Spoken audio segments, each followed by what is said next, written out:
Bonjour Paris, we are Otherkin and you're watching RobMoro TV.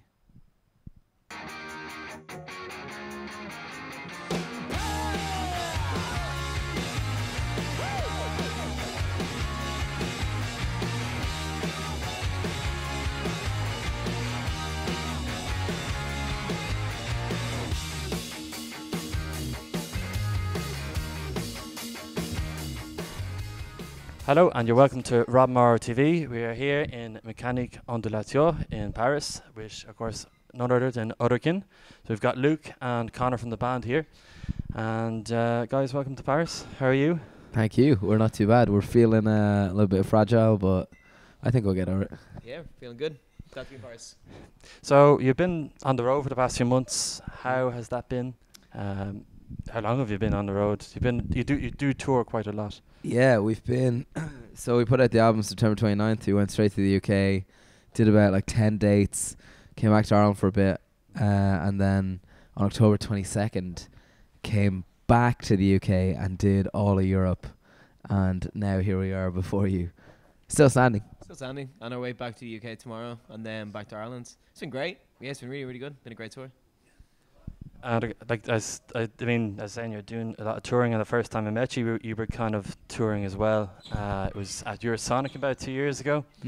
How was that experience? Looking back on it now, because you've got so much that we're going to cover in a minute, that you've achieved since those 2 years. How important would you say Eurosonic helped a showcase festival like that? And if so, would you recommend it to other bands as a route? Or Definitely, yeah. I mean, a lot of the touring that we've done on this European tour was a direct result of us playing at Eurosonic and being seen by, I know in particular, our Eastern European booker, a lovely man called Nabusha. He saw us at Eurosonic, and he decided to, work with us and our booker on these dates. So, I definitely recommend it. It's an amazing weekend. Loads of really cool bands. And great to just get out in front of, festival promoters, because we got a lot of festivals out of Eurosonic. I think we played like a good few of the countries we've done this tour before, but there's a lot that we haven't either. So the ones that we're turning to, we've previously done festivals in, which should direct result pretty much Eurosonic. So you can definitely see the results. Yeah, do it. So yeah, I mean, like obviously there's a lot of bands that there's so many showcase festivals as well. I suppose Eurosonic is probably one of the bigger ones of it, but there's at that stage when you went through it, it was, I think the 201 EP was out, and you're kind of getting the traction. I think you're only starting to go into the UK at that point. Yeah, we were. Yeah. After that, then, what was the next step for you guys? When you were, what was in the vision, I suppose. It was working on the album, I think, wasn't it? Yeah, it was. Yeah, I mean, we put out another EP probably going into that summer. So when we came back from Eurosonic, and then we did a lot of festivals that summer. Some was a direct result of Eurosonic, others because of, say, the likes of Great Escape and our booker helping us secure a lot of festivals. So I think the vision after that point was to get working on the album and get it recorded, which we did at the end of the year, and just gig as much as we could, because that's the main thing for us. We want to just get out in front of people and just play in front of them, really. Yeah, I think from that point out to 201 and stuff, we wanted to keep writing, keep getting better, like perfect the live show, perfect the writing, and build our audience gradually. That's what we've been just taking away since, to be honest.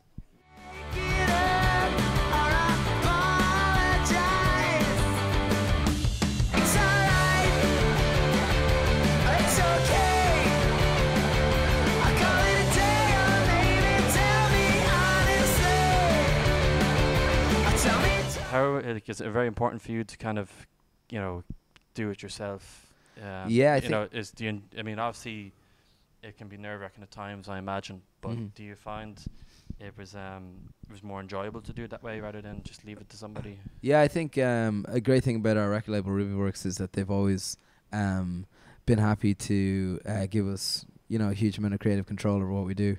Especially the design is all done by our drummer Rob. And then, when it comes to the production of the albums, and a lot of the songwriting, they won't be overbearing about it. They'll be like, no, we'll give you some guidance, we'll tell you what we think, but we're not going to tell you this is exactly what you have to do or what you cannot do. Which has been great for us because it's given us time to write the songs we want to write and do it in our own way. which is great because a lot of bands who are on big labels don't get to do that, but we do, and it's a bit of a luxury. And it just meant that when it came to doing the album, we had an album that we were completely satisfied with and to put out. So there's definitely a lot of advantages to just being able to do it yourself. Connor, do you say this? I mean, you probably think the same as a collective. Yeah, definitely. Like, we all kind of have the same kind of vision of what we want to go towards, and we had a very good idea of the type of debut album we want to put out. And it was just great that there wasn't someone there being like, no, sorry, like you need a certain song to sound like this, or there has to be more kind of radio friendly hits on it. And we're just delighted we're able to get to do that. And now we're touring around Europe to people who've, you know, you can see every night there's people who love that album. And the reason they love it is because like we put out what we wanted to put out.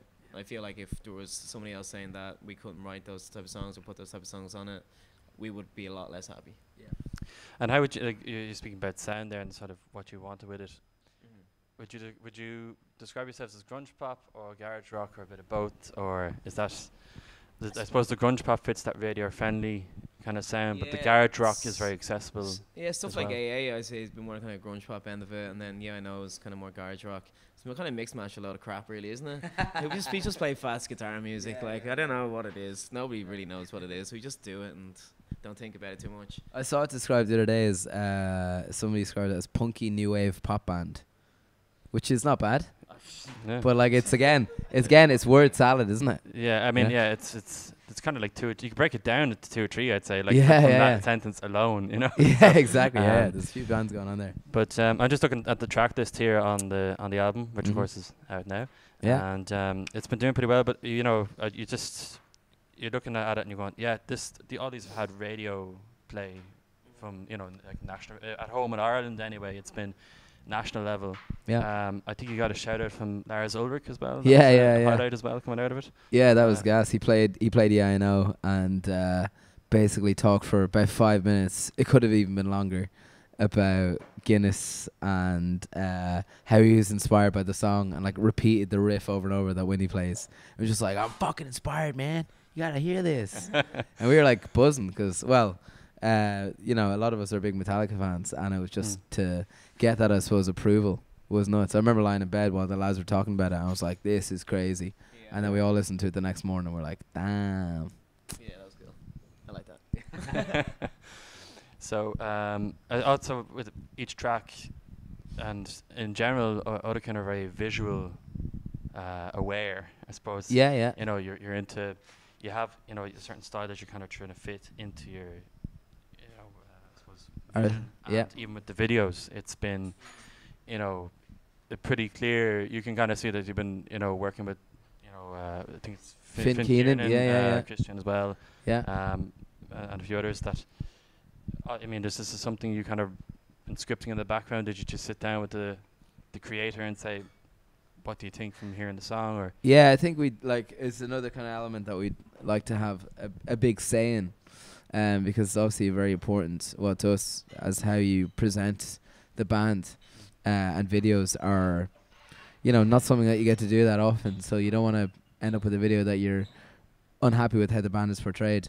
With someone like Finn, because he's such a genius, when it comes to like the storyboards and the narratives and whatnot, we tend to let him kind of present the concept to us. But you know, we'll have a big say in how we feel the video should go, or how we should, you know, how it should kind of look and fit into the overall Otherkin, I suppose, as I say, vision, aesthetic. Yeah. Definitely, yeah. Like we've I think all the directors we work with, we've handpicked. If we do have an idea for the video, we put it forward. But we've been lucky with people like Kieran Lyons, Finn Keenan, and Christian that they just get us, you know. Like they're the type of people when you meet them for the first time, you end up being like, you know, you feel like best friends already. Yeah. So like it's really easy to work with, and yeah, some smooth sailing really.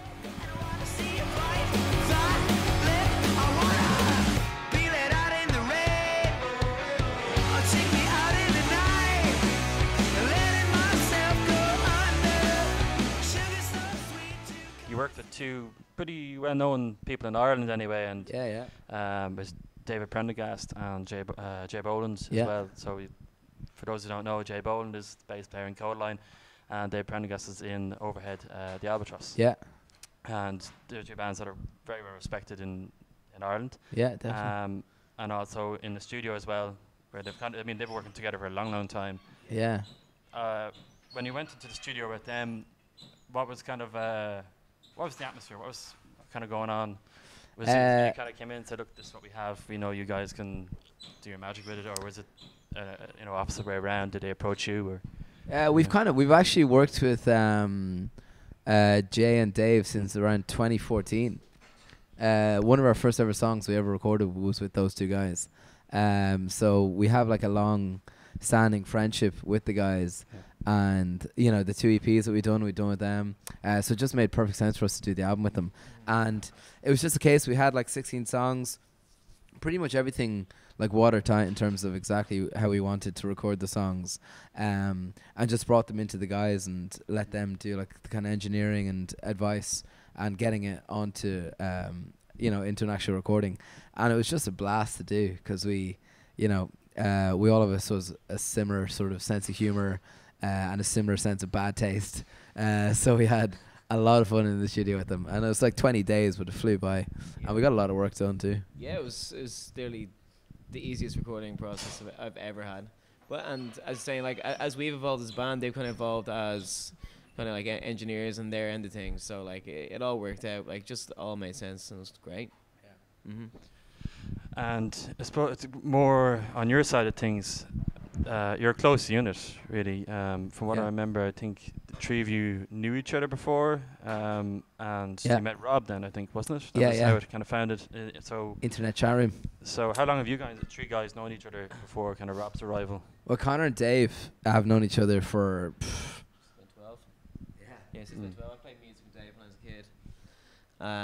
So we were like in bands and stuff when we were teenagers, playing crap indie music. Still am. And then we went to university, and Dave went to University of Luke, and then I met him when I was around 19. And then my crap indie band with Dave actually played with Rob's crap metal band when we were kids. So it all came full circle. Yeah. There's a lot of crap there going on there. But it's... So we've managed to accumulate all our crapness to form Otherkin, and here we are now. In Paris. And would you say that's been a big factor of why it works so well? Or maybe there's a lot of crap in there as well. I don't know, but it's I mean, would you say it's a big thing that you kind of have an idea what each person is thinking? Yeah, I mean, we're extremely close with each other. We're all best mates, like brothers. And so a lot of fighting in the tour bus then. It's actually not too bad, like we have little like. I wouldn't say play fights, that sounds weird, but like little kind of but it's always like in good spirit, just ripping the piss out of each other like Irish people do, like that's really the extent of it. Exactly. It's like a form of affection, really. Oh, completely. That's the only way I can express my affection with these guys, is to insult them like in the foulest terms possible.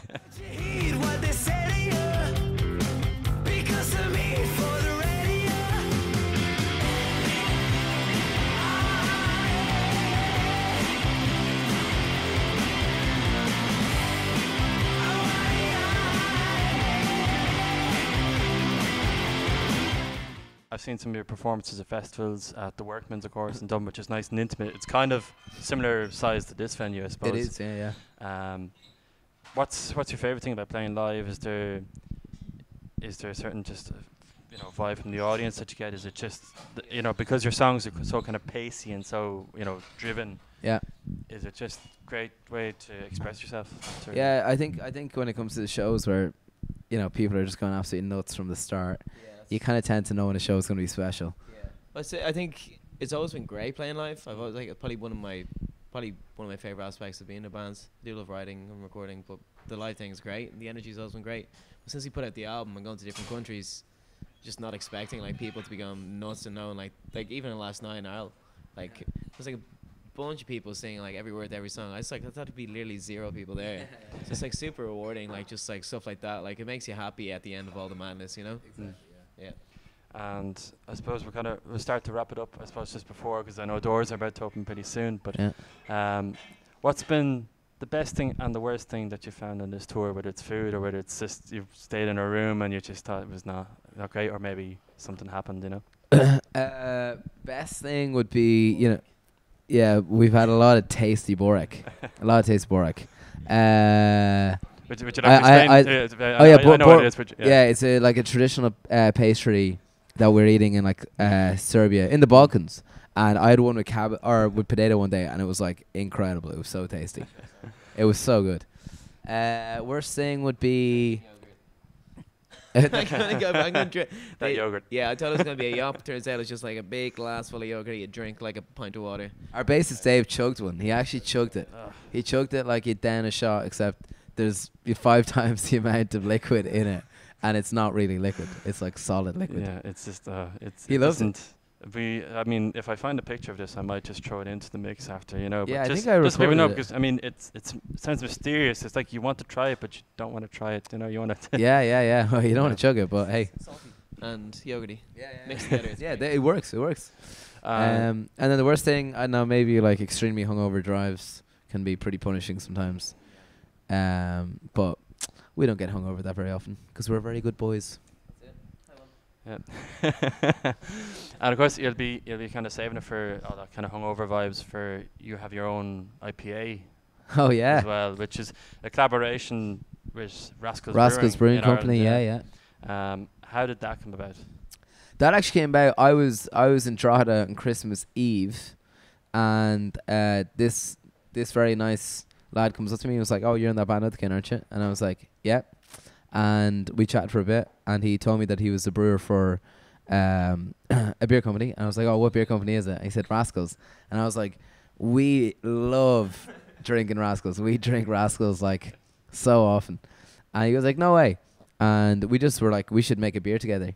And one of those drunken sort of promises that you'd make to each other and forget about it the next morning. But we just made it happen.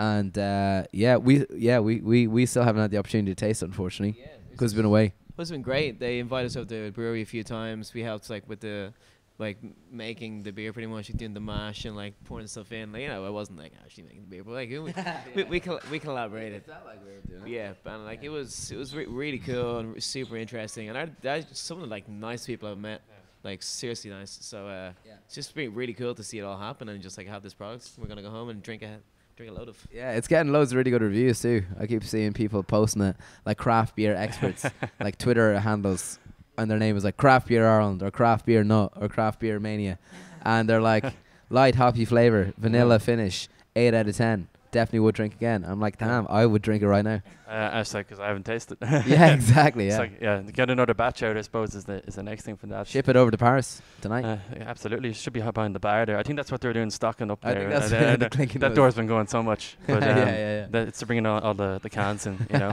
But I suppose the fun thing is, what's next for you guys? You're going over to the UK, back to Ireland for a tour. Yeah. And the new year is going to be full of surprises. New year in rehab.